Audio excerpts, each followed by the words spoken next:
Good morning, students. Today we will do the revision of Chapter 2, Flower, Fruits and Seed.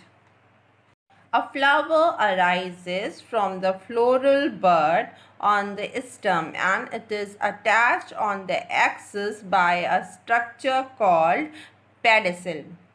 The pedicel continues to form a slightly swollen tip called thalamus.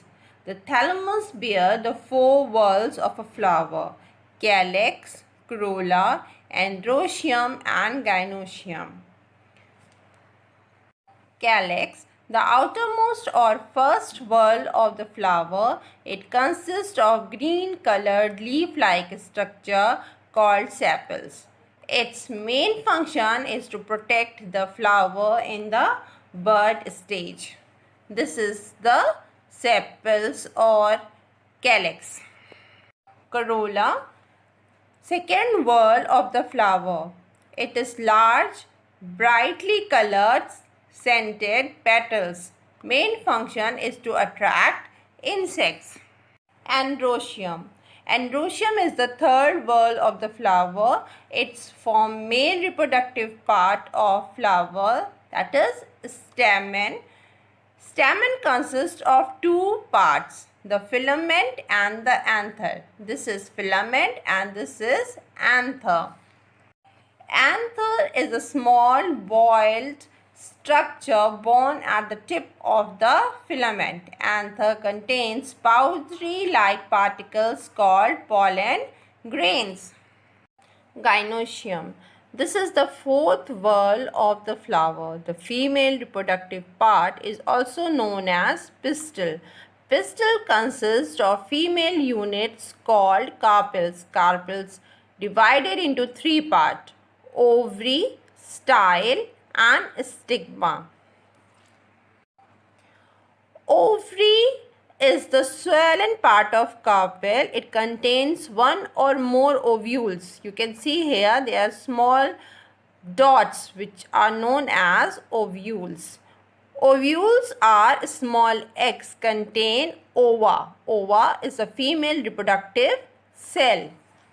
Style. It's a long tube-like extension of the ovary and constitutes the middle part of the carpel.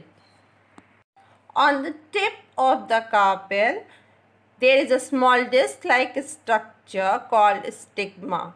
It is the place where pollen grains are received during pollination.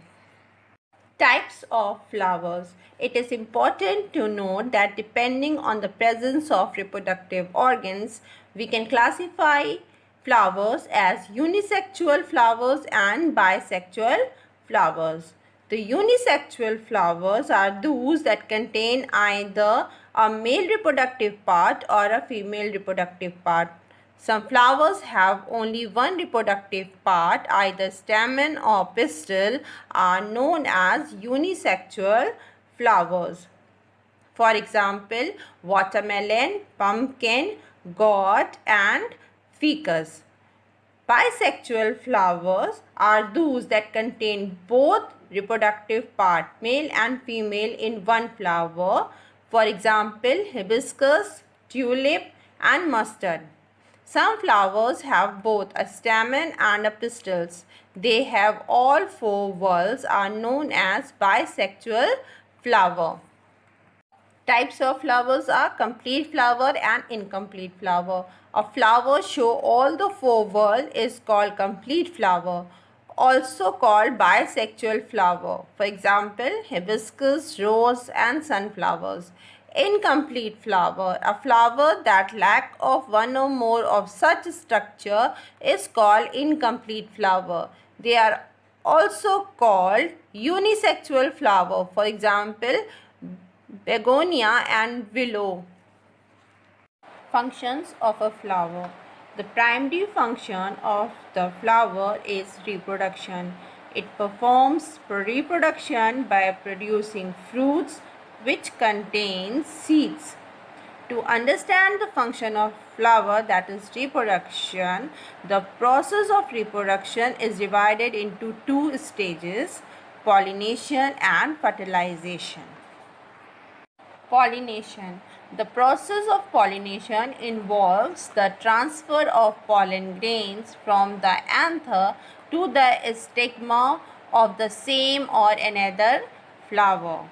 Thus, the transfer of pollen grains to the stigma can take place in three different ways. First, transfer of pollen grains from anther to the stigma of the same flower. Thus, only one flower is involved. Second, transfer of pollen grains from anther to the stigma of another flower of the same plant. Thus, two flowers of same plants are involved. Third, transfer of pollen grains from anther to the stigma of a flower of another plant of the same type. Thus, two flowers of different plants but of the same types are involved. There are two kinds of pollination: self-pollination and cross-pollination. Self-pollination. The pollination of a flower by pollen from the same flower or from another flower on the same plant. It can take place in bisexual flowers or in some unisexual flowers where both the male and the female flowers are on the same plant. Cross-pollination. The transfer of pollens from an anther of a flower of one plant to a stigma of a flower of another plant of the same species. Thank you, students.